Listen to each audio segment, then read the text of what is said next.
ருத்ராட்ச கொட்டை ஆண்கள் தான் போடணும், பெண்கள் போடக்கூடாதுன்னு யாரு சொன்னா?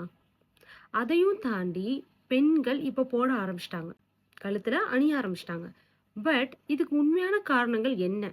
யாரு, எங்க, எப்படி இது கண்டுபிடிச்சா? இது எதனால உருவாச்சு? எப்படி உருவாச்சுன்னு என்னைக்காவது நம்ம யோசிச்சிருக்கோமா? இத பத்தி தெரிஞ்சுக்க I have the most important story. இமயமலையினுடைய பெண் குழந்தை யாரு அப்படின்னு கேட்டா பார்வதின்னு சொல்லுவாங்க. அதே இமயமலையில தவம் புரிஞ்சுட்டு இருந்த சிவபெருமான ஒரு நாள் பார்வதி பாக்குறாங்க.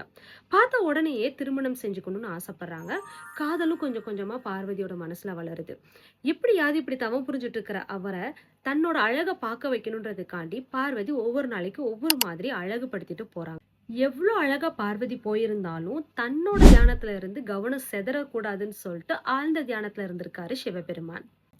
ஒரு நாள் சிவபெருமானுக்கு பிடிச்ச கொன்றை பூவை தலையிலையும் கழுத்துல மாலையாவும் அணிஞ்சிட்டு போறாங்க. ஏன்னா அந்த பூவினுடைய மனம் வீசியாவது அவர் கண் திறந்து என் அழகை பார்க்க மாட்டாரான்னு சொல்லிட்டு ஏங்கி போறாங்க. அப்படி இருந்து சிவபெருமான் தவத்துல இருந்து களையவே இல்லை. இப்படியே நாட்கள் போய், வாரம் போய், மாசம் போய், பல வருஷம் போய் எப்படியோ சிவபெருமான பார்வதி திருமணம் செஞ்சுக்கிட்டாங்க. திருமணம் ஆன பிறகும் கூட அதே கொன்றை பூவை அணிந்த பார்வதியை பார்த்து ரசிக்காத சிவபெருமான் மேல கோவப்பட்டு ஒரு நாள் பார்வதி பயங்கரமா கத்துறாங்க.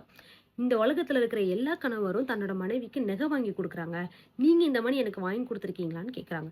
இப்படியே கோவ உச்சக்கட்டத்துல போய் ரொம்ப திட்ட ஆரம்பிக்கவும் சிவபெருமான் கண்ணீர் விட்டு அழுக ஆரம்பிக்கிறாரு. அப்படி அழுக ஆரம்பிக்கும் போது ஒவ்வொரு கண்ணீர் துளியும் இந்த பூமியில போய் படும்போது எல்லாமே ஒரு பிரவுன் கலர் முத்தா மாறி இருக்கு.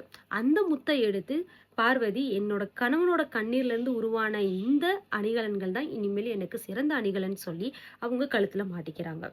அதாவது சிவபெருமான இன்னொரு பேர் என்ன சொல்லி கூப்பிடுவாங்கன்னா ருத்ரான்னு சொல்லுவாங்க. ஸோ ருத்ராவோட கண்ணுல இருந்து உருவானது, ஆங்கில இருந்து உருவானதுனாலதான் இதை ருத்ராட்ச அப்படின்னு சொல்றாங்க.